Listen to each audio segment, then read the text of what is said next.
Salut, c'est Marjorie, bienvenue dans l'épisode 2 de Parcours de femme.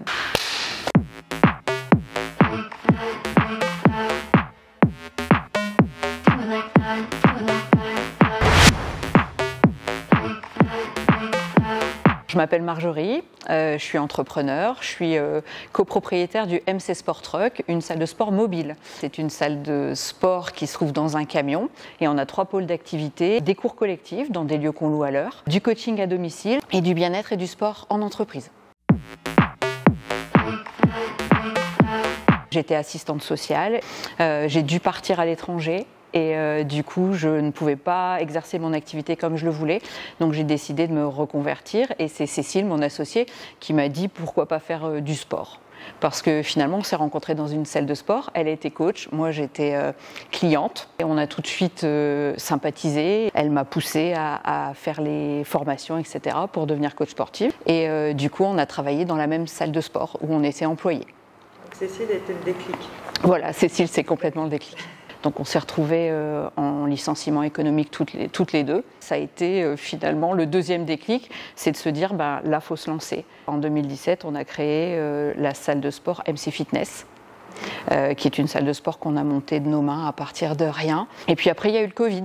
La salle de sport dans l'État n'était plus viable.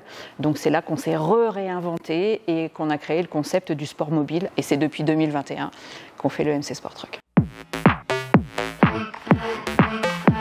Il y a la passion et les compétences du sport. Les freins qu'on a quand on monte une entreprise, c'est qu'il y a tout le reste dans une entreprise. Le montage juridique, le business plan, le prévisionnel, comment on entretient ça, comment on fait quelque chose de viable. On s'est beaucoup documenté, on a énormément travaillé, un petit peu en autiste. On a rencontré les bonnes personnes, que ce soit la chambre de commerce, que ce soit dans le monde de tout ce qui est la comptabilité, etc. Et puis enfoncer des portes pour faire vivre une activité toute nouvelle à partir de rien.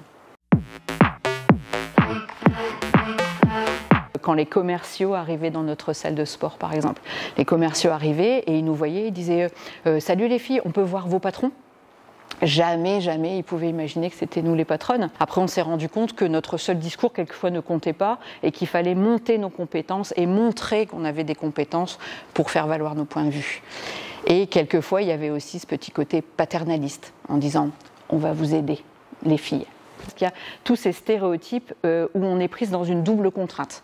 Les femmes, d'un côté, on les pense trop sensibles, trop fragiles pour faire face au monde de l'entreprise. On nous les enlève directement dès qu'on réussit. Et on réussit, c'est parce qu'on n'est pas vraiment une femme, on est plutôt une créature, quoi.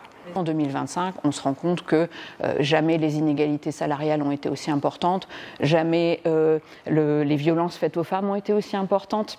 Les femmes sont attaquées régulièrement et doivent tous les jours prouver qu'elles sont là. Mais t'as pas l'impression qu'avec MeToo, tous ces mouvements quand même... Alors, ce sont des mouvements qui mettent en exergue les choses. Et ils existent et c'est tant mieux, parce que c'est ces petites actions qui deviennent des boules de neige et qui grossissent et qui font réfléchir les gens. Dans notre conception du sport, on a toujours privilégié l'humain, l'estime de soi, et ça, on l'a toujours gardé. Et je suis fière de ça. Je suis fière que mes filles voient ça et je suis fière de distiller ça au niveau de mes clients. Ok, je te remercie. Merci.